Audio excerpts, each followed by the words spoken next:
Good evening বন্ধুরা। তো আজকে আমার সঙ্গে চলো সবাই, আমাদের গ্রামে একটা দাদা আছে, সাধু দাদা, তাদের ঘরেতে আজকে কৃষ্ণের জন্মাষ্টমী পালন করা হচ্ছে। তো এই দেখো এসে গেছি আমরা। এই যে এখানে মিষ্টির আয়োজন করছে, সব কিছু গোছানো হচ্ছে। এই যে ভাগবত পাঠ শুরু হয়ে গেছে, সব কিছু সাজিয়ে গুছিয়ে।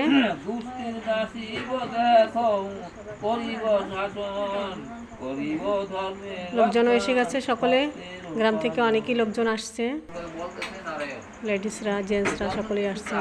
তো বন্ধুরা অনেকই সুন্দর হয়, এই দাদা আমাদের অনেকই সুন্দর ভাগবত পাঠ করে, কৃষ্ণের জন্ম করে। তারপরে এখানে আগে অনেকবার কীর্তনও হয়েছে, নাম কীর্তন অনেক সুন্দর, কয়েক বছর করেছে। তো এই দেখো কৃষ্ণকে এখন মুখ মিষ্টি করানো হচ্ছে, কৃষ্ণের জন্ম হয়ে গেছে, তো মুখ মিষ্টি হচ্ছে কৃষ্ণের।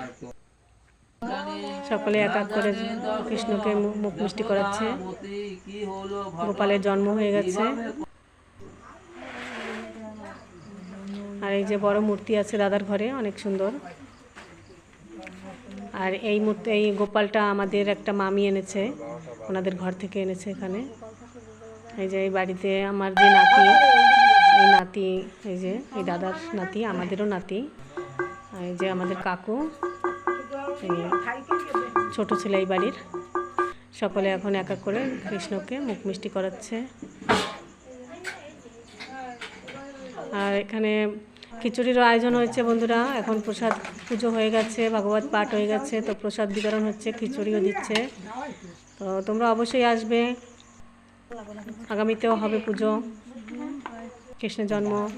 সকলে ভালো থাকো, কৃষ্ণের জন্মতে সকলে ভালো থাকো, নিজের নিজের খেয়াল রেখো বন্ধুরা। আবার দেখা হবে অন্য ভিডিওর সঙ্গে, তত সময়ের জন্য রাধে রাধে।